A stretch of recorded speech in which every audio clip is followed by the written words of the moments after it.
Hello and welcome back to Highly Successful Couples, the show that helps couples grow together instead of growing apart.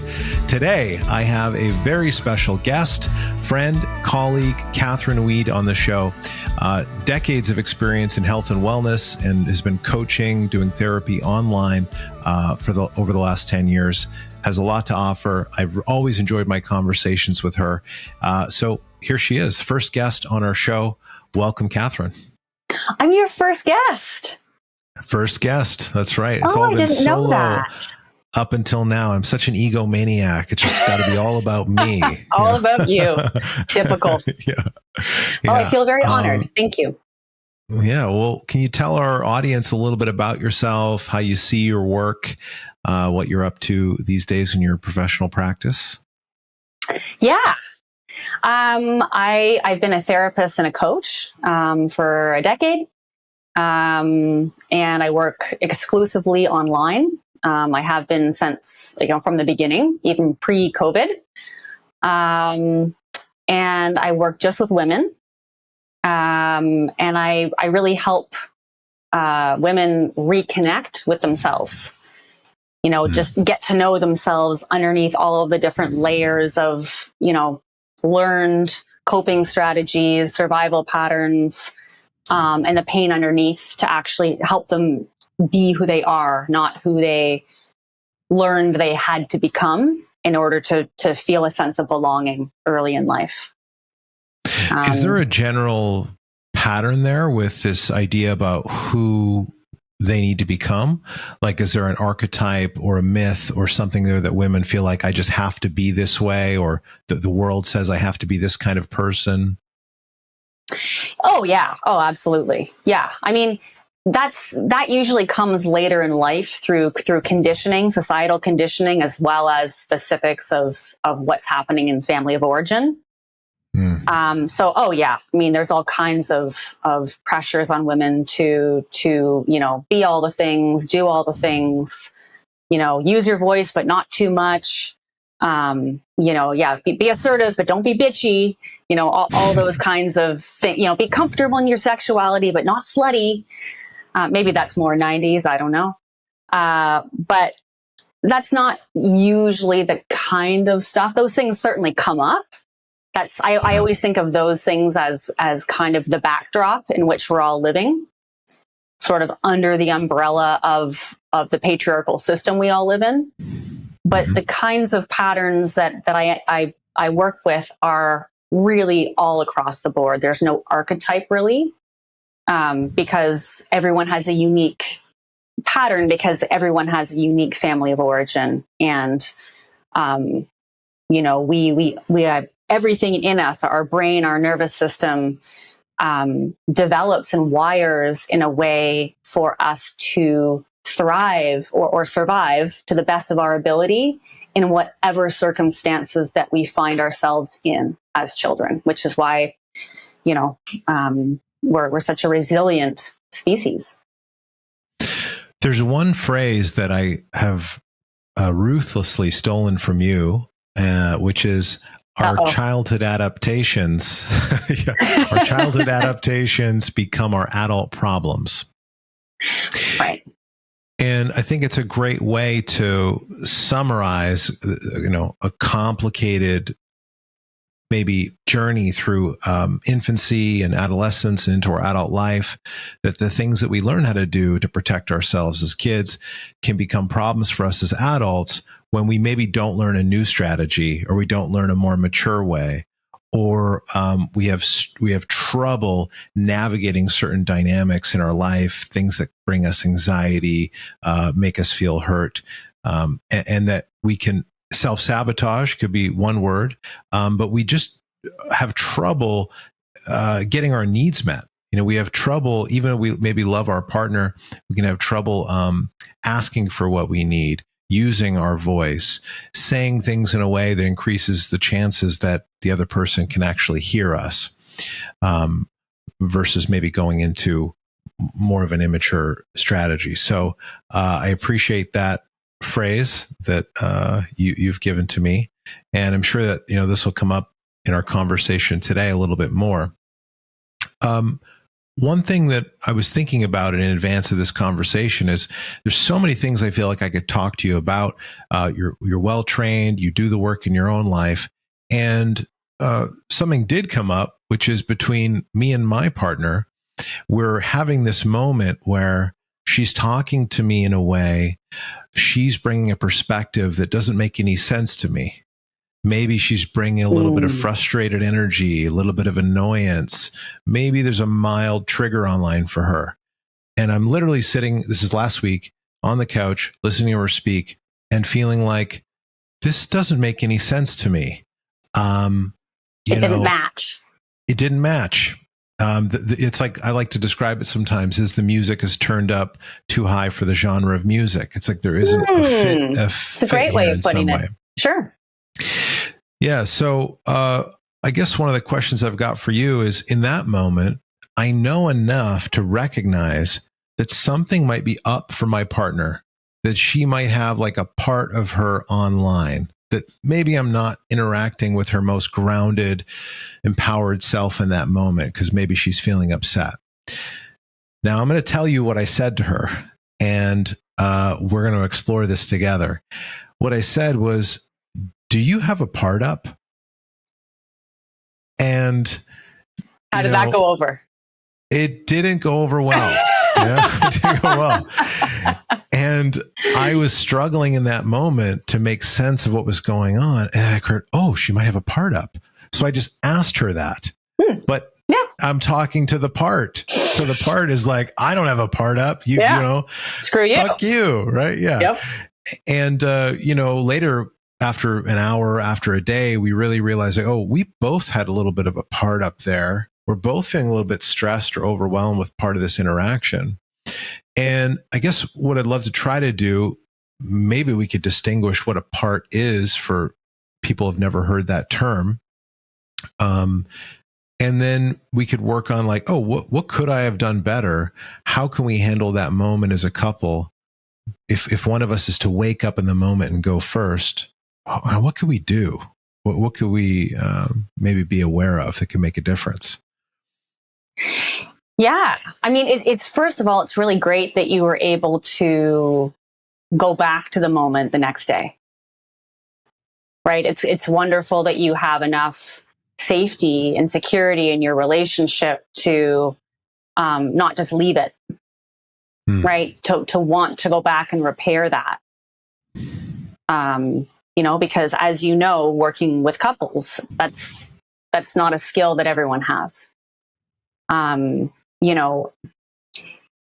Like ideally, we get to know our partners in a way on both ends where we have things like, and you can probably speak to this more than me, rules of engagement in place, right? When there's conflict, so that there's bumper rails. Knowing our own tendencies, knowing our partner's tendencies, right? And for one partner to go, oh, whoops, where did I go? Right? And to go, okay, yep, Kate, I got to hit pause and I got to leave the room. Right? Because no good is going to come from this conversation, right? Like that's one of the things to do is to track your conversation. Because sometimes if it's, like a 3 out of 10 in annoyance and both people are sorry, I'm having a shitty day. Yeah, me too. Okay. Right. Like, but if it's more than that and the conversation isn't going anywhere and it's sort of just amplifying and just getting bigger and bigger and bigger, our brains, when we're activated in that way, we can't do things like be rational or hear what the other person is saying or do things like have empathy. Like those things just aren't available to us because we're too busy defending. And evolutionarily, we need that, right? But it's not helpful when you've got two people that are heightened and activated, Yeah. As for what a part is a theoretical concept. It's not a real thing. Like it's there's one Nick, right? It's not like you're one of those Russian dolls with all the little, you're you. I'm Kat. But a part is basically a neural network that stores memories, right? So if we had a lot of experiences, our everything is efficiency based in our bodies and our brains. So in order to save energy, our brain just goes, oh, this thing happens a lot, so I'm going to wire these neurons together. It's almost like a shortcut, right? And eventually you've got a cluster of things that are remembering a certain way of doing something, or a certain way of feeling, or a certain way of certain stimuli.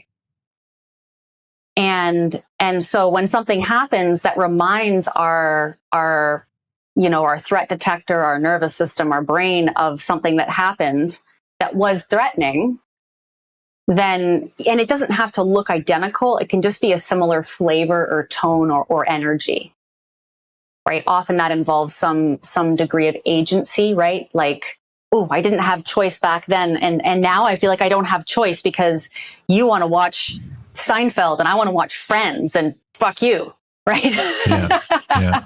I don't know why I use those shows. I've never really watched either one, but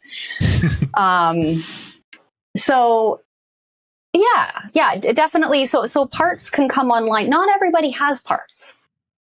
Right now there's a sort of great love of telling everyone that they're traumatized. Everybody is this fragmented being that has parts.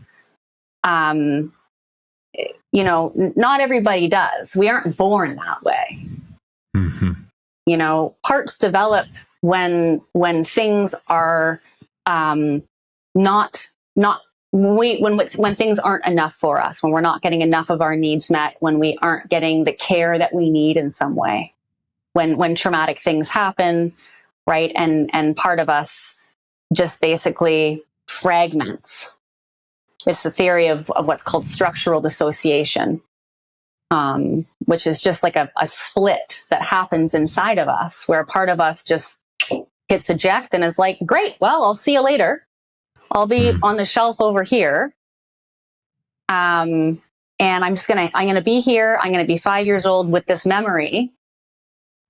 And you go on with daily life, right? So the child who is, for example, abused at home, can get up the next morning and go to school. That's why parts exist, so that we can go on living and functioning to the best of our ability, regardless of what's happening in our life. And the more difficult and complex and overwhelming our early experiences are, the more likely, the more fragmentation we'll have from ourselves, right? Fragmentation meaning parts sort of blasting off. And what we're left with is the part that has been tasked with going on with daily life. And that part can be very high functioning. Most of my clients have a very, very high functioning going on with daily life self. They're executives, they're, in corporate, they're super successful entrepreneurs. Typically they tend to be very successful. It's outer success in that way, right? But there can be all of these parts that are not on board with that. So often their whole life doesn't look or feel as sort of quote unquote successful as they look on the outside. So when we've got this kind of fragmentation of parts of ourself because of things that go on, we, have to put part of ourself is exiled. It's up on the shelf.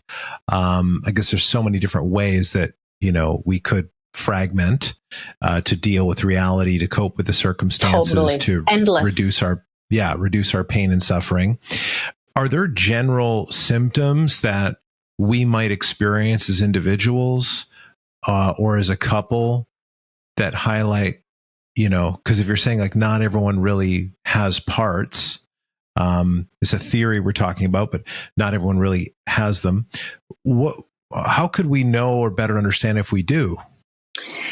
Right. I mean, when I say that not everyone has parts, I guess what I ultimately mean, like the way that I like to think of it is that if it's on a spectrum, right? I think of everything on a spectrum. There are degrees of everything. So if at the one end we have somebody who has very obvious parts, right? If there's a lot that happens, their daily life self will actually fragment, and you end up having what's called DID, dissociative identity disorder. That's at the far end. You know, and at the other end, you have folks that come from a more of a securely attached place. It doesn't mean they're not going to have pain or wounding, right? To some degree, like we can't really, in the way that we live, we can't escape attachment wounding all the time, because we aren't getting passed around. You know, if we were living in tribes, for example, we'd get passed around from woman to woman in the village, ideally, right? So we're always being held. We're being attuned to and cared for. But the way that our society is structured, we don't have that in the same way. So, I mean, if we, you know, we can't meet a child's every single need. You know, so I guess my point is that at the one end, you have folks that come from good enough places, but they're still going to have their own pain. I don't mean to minimize that, even though they don't have parts. So I always think of very distinct parts at the one end and moods on the other, because we all have moods. Mm-hmm. And ideally, we want to experience, you know, those fluctuations. Like, that's just life. It happens. There's discomfort. There will be triggers over here too. But they may not trigger parts of us where we're completely taken over in quite the same way, with the same regularity as these people that, you know, not necessarily at that end of the spectrum, but closer to that end of the spectrum. Right. Yeah. And over here, you know, often those with parts, I work with a lot of clients, and I've had this experience myself too, is they don't know who they are, and they don't know how they really feel about things, because they're constantly sourcing from like 8 different bins of information that are telling them 8 different things. And they're 8 isolated bins that don't know about each other. So it's like, well, today I want to be in this relationship. Of course, I love this person. Right.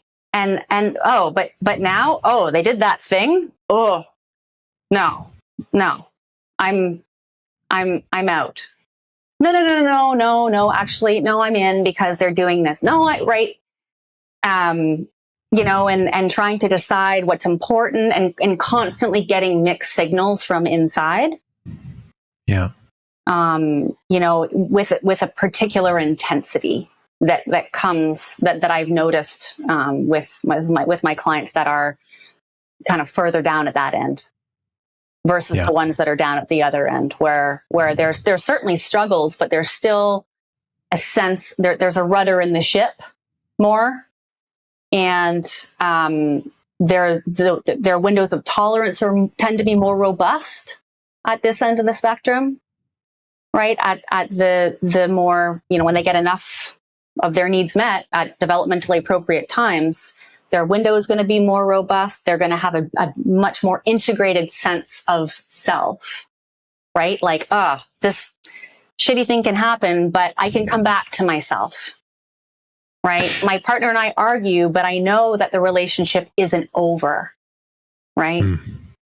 Whereas over here, that may not be the case. And then you've got, you know, parts coming up that are not okay with disconnection at the slightest, you know, whiff of disconnection, or, you know, possibility, or they need to hit eject, you know, that was very much my style. When you say some people have more of a rudder in the ship, do you mean that their cognitive abilities or emotional skills to navigate a situation, keep moving forward, is maybe allows them to maintain some stability, that they don't get totally derailed? Yeah, kind of. I mean that. And I mean, I guess what I should have said was, there's more of a cohesive sense of integration and sense of self. Like, I might forget who I am. I might have moments where I lose me, but I can come back to me easier because I have more of a sense of who I am,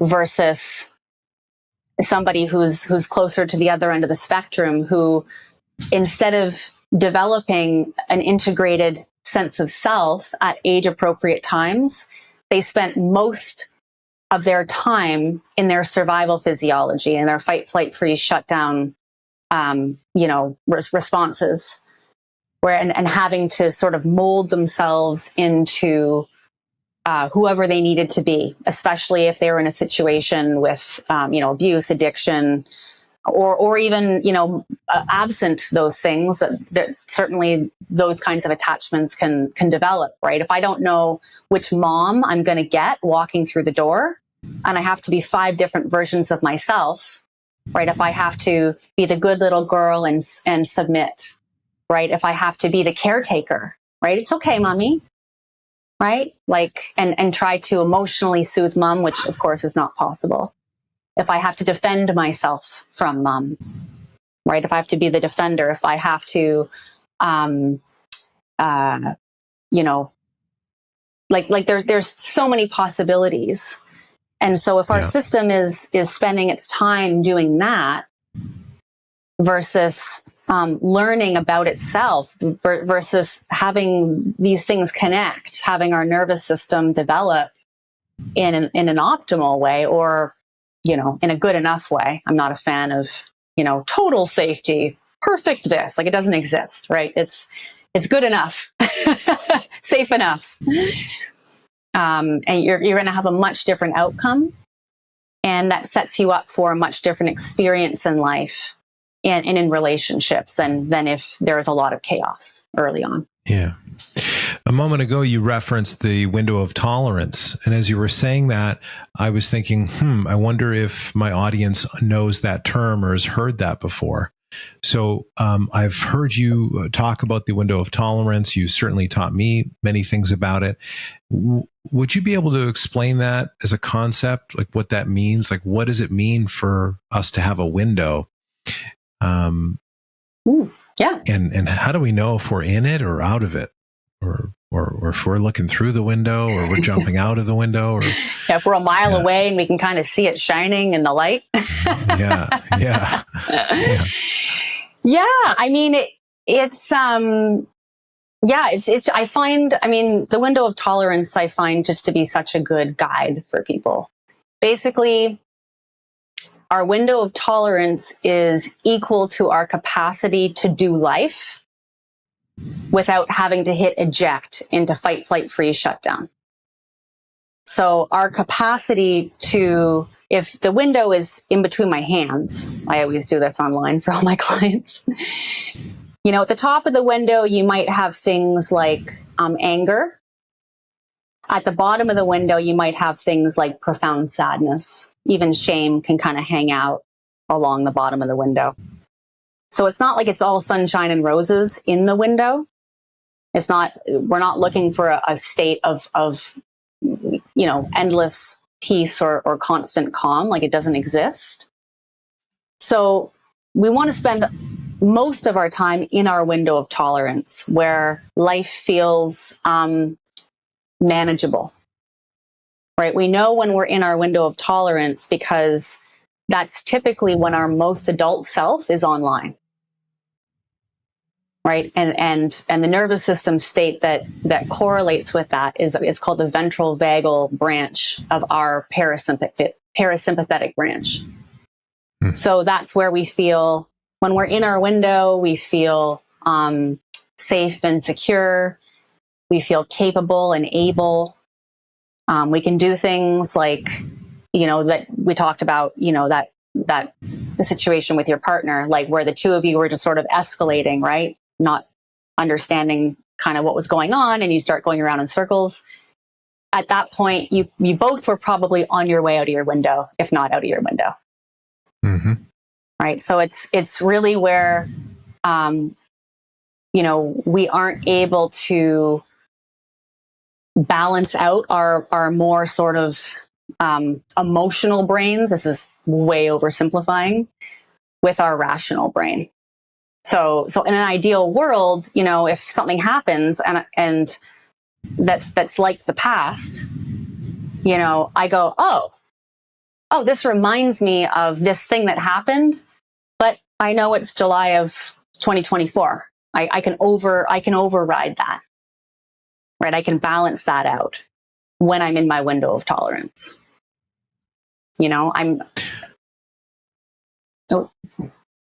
Yeah. I have had moments in my relationship. Alyssa and I would have moments early on in the first couple of years where we were out of our window, but didn't know it.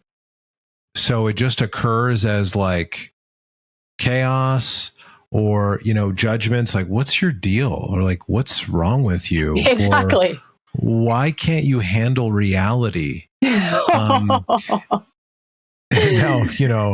do we say these things to each other? No, but we're thinking them for sure. Right. And just really actually in the moment feeling more hopeless and not sure what to do.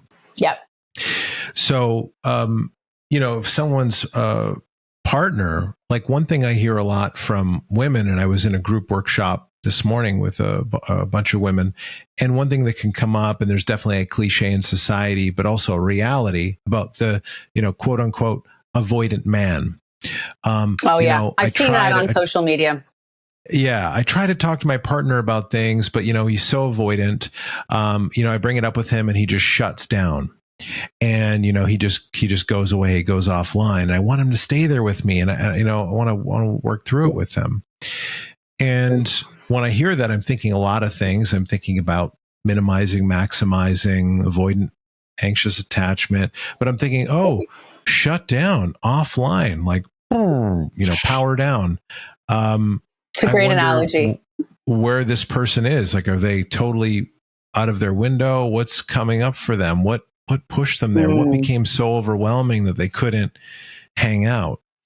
And there's moments, I'm thinking about one in particular where I was lying down, having this really foggy kind of experience, not clear, feeling overwhelmed, having difficulty formulating clear sentences, not being sure what to say, and feeling a little bit lethargic. And I had the wisdom in that moment to say to Alyssa, I feel like I'm kind of out of my window right now, and we understood the concept at the time. This is a couple of years into our relationship to be able to communicate that. Beautiful. So that we can work with that awareness, that, okay, like I'm not totally here. And actually, because I'm overwhelmed, you're overwhelmed. And so you're not totally here. Yeah. And this is kind of going back to the original question, this thing about, having a part up or being out of our window or feeling overwhelmed. Part, on that one end of the spectrum might be really extreme, to use that term to describe what was happening. But is there anything we can do to better manage these moments? Obviously, we could be proactive. We could do all the therapies in the world, read all the books. But, if we're working with what we're working with and we are where we're at, are there some basic things that we could try to do in these moments where one of us might be out of our window? How can we be more attuned or like aware of that, and learn how to better work with it? Yeah, I mean, I wish I could give you a sort of a quick answer, like ultimately there's really no way around getting to know your own internal system though. And that doesn't need to take 20 years, right?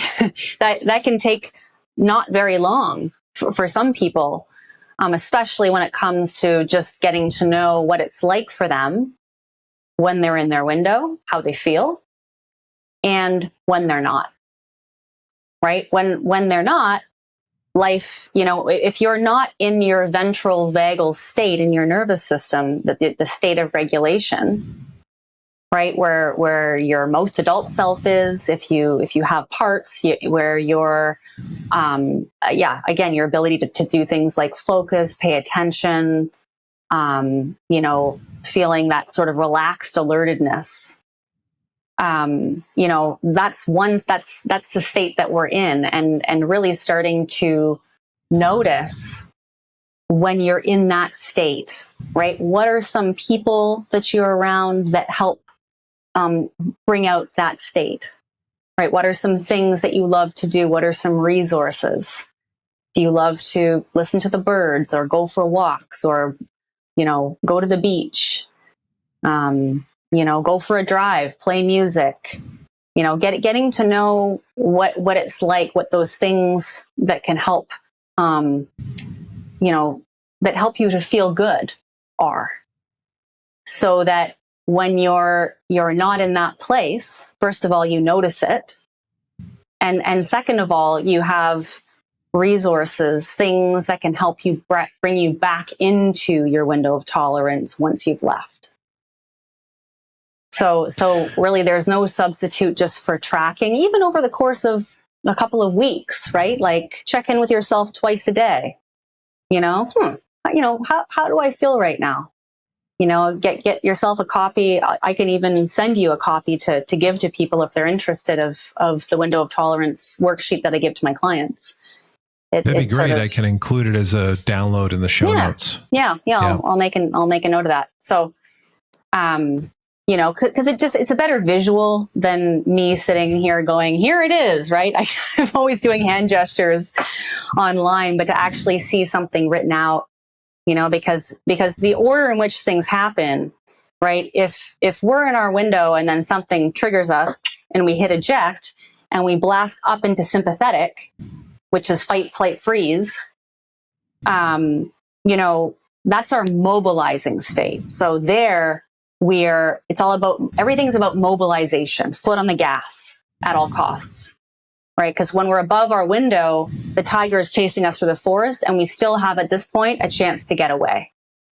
So, there's a very sort of predictable cascade of physiological things that happens. Our pupils will dilate, the blood goes to our hands and our feet so we can run away from the thing or fight the thing. Our stomach shrinks. Like, our whole system gets into it to help us out. That's how brilliantly wired. That's how brilliant our species is. It's incredible. So above the window is first stop, right? If I'm running away from the tiger, but if I'm up there and I don't feel like I can do anything about this threat, then my system will help me out by helping me access shutdown, that's when we plunge below the window into that more depressive, lethargic, brain foggy, dissociated place. And for those of us that experienced a lot of difficulty early in life, this happened to me too, over time, our system will actually help us short circuit things. So instead of, when I'm in my window, if I have to shut down a lot, because shutdown's kind of like the last resort, right? Shut down, the tiger has us and it's dragging us through the woods. We don't want to be in our bodies. Fuck it. I give up, right? Hopeless, despair, all of those kinds of things. If I'm in my window and something happens and I've gone up into sympathetic enough of the time, but I've never received the help there either, then over time, my system will just skip that step. And it just starts going from your window into shutdown, right? Because our system, like, emotions are useless if nobody responds to them, right? In children, like, why would I use my energy having an emotional experience and crying for help if the last 80 times out of 82 times I wasn't heard? My system's going to find a more efficient way. Right. So that will land you into the place that you described. I mean, maybe not in that sort of chronic way that I was talking about, but that's the state, right? That sort of more, and typically that is sort of more the avoidant place. When I talk about with this concept with couples, and I feel like this conversation is really important because inside of the sessions, inside of, these vulnerable moments with couples, I can highlight certain patterns, have people better understand what's happening in their system that starts to impact the way that they're thinking and the way they're perceiving the relationship. And I've also had moments in my life where I can relate, where something is happening. Something is so stressful, upsetting, disturbing to my psyche in some way. I don't know what to do about it. I don't know how to work with the moment. I don't know how to solve the issue. I get overwhelmed. And then, okay, maybe move right into shutdown or quickly go there. Mm-hmm. And from that place, feeling this physical state of shutdown, thinking thoughts, hopeless thoughts, shameful thoughts, right? Oh, I'm trapped. There's no way out. Maybe the relationship's over. I don't know what I'm doing.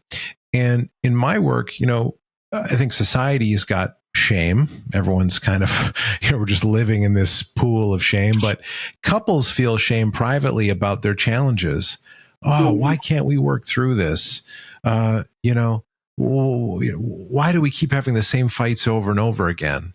If we were meant to be together, we wouldn't have these kinds of moments or these kinds of conflicts.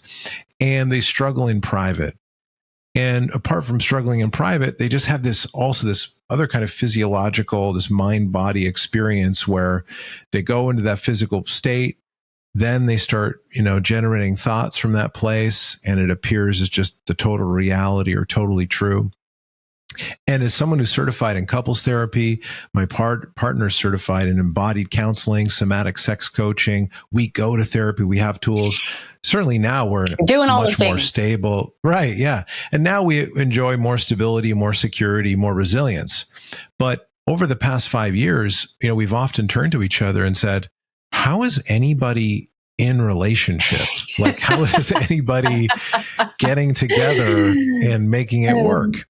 Yeah, it's a great question. We've got such complicated things going on that we don't know anything about. We didn't learn in school. Our parents didn't teach us anything about it. In fact, maybe in our family system, what was modeled was passive aggressiveness and denial and sweeping things under the rug.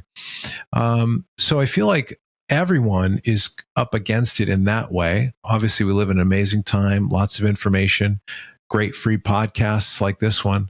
But it's incredible that we can have such subtle, nuanced aspects to our experience that can totally dictate the outcome of things without us really understanding what was going on. And I don't know if I have a clear question in there for you, but more of just a reflection based on what you're saying and what's been true for me in my relationship is that I notice, whoa, okay, wow, shut down because I don't know how to hold this emotion. I don't know how to deal with this intense challenge because I've never faced it before. And then feeling the weight of that and then thinking, oh, maybe this means something about me. Maybe this means something about the relationship. Any reflection on that? Yeah. I mean, relationships are challenging. They just are, even when we are securely enough attached. Because life continues lifing. Like it's there's discomfort in that. There's sadness there. There's and it can be challenging to know, right? Like I often get this question, and I'm sure you do too, working with couples, where it's like, I can't tell how much of this belongs to me and how much of this is just this relationship not necessarily being the right fit. Yeah. And like really cleaning up your side of the street, so to speak, and then from that place, determining how you feel in the relationship 80% of the time. What is enough for me?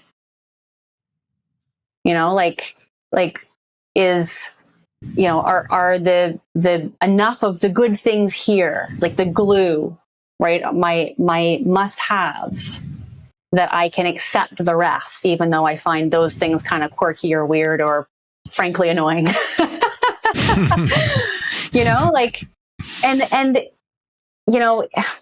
For your couples who are listening, like in the heat of the moment, if you notice yourself, because that's usually how it goes, right? You're hey, I want to talk to you about something, and you're talking, and and it maybe triggers something in the other person, and then they get defensive and trigger something in you. Okay, right, and you're kind of off to the races into overwhelm land unless you can catch it, right? And it's way easier to keep a plane grounded than it is to bring it down when it's at 30,000 feet.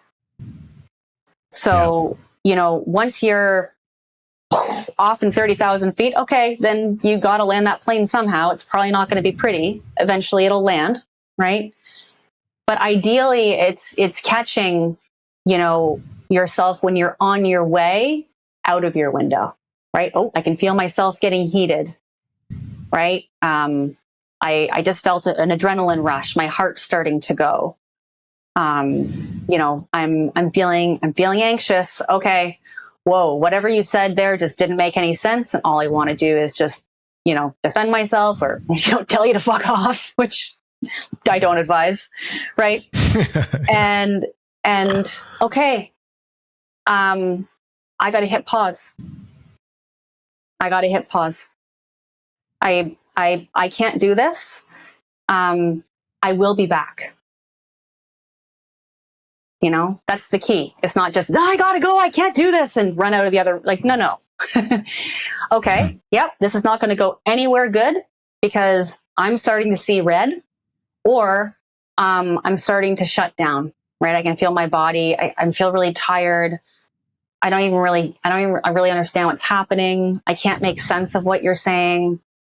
I'm overwhelmed, right? Like in those cases, coming up with some predetermined agreement around look, when this starts to happen for either of us, we have to agree that in those moments, we got to pause and we will return. The key is returning, right? Not just going, because I think that happens a lot with couples where it's like, I can't do this right now. And they both just go about their merry way and then pretend nothing happened and have dinner together. That's obviously not repair. So, but a brain that is hell-bent on surviving is not hell-bent on connecting. It's just not available in the same way. And that's certainly something that I've practiced in my own, relationships. Yeah. And the survival piece is also, there's some subtlety there because it's not always about physical survival. It's often about, survival of our identity or our ability to choose, ability to be us and have our own feelings, and for it to be okay for us to have the friends we have the preferences we have.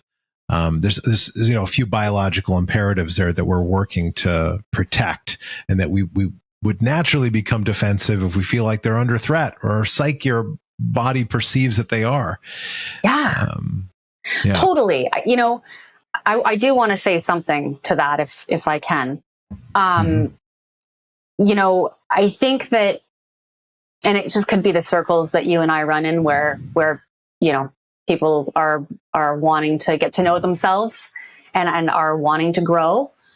But I think that in some way, what I've seen in my practice anyway, is this desire to constantly be trying to do the work in order to remain in a relationship that is not a fit, right? Or the relationship is damaging in some way, where it's, emotionally abusive, and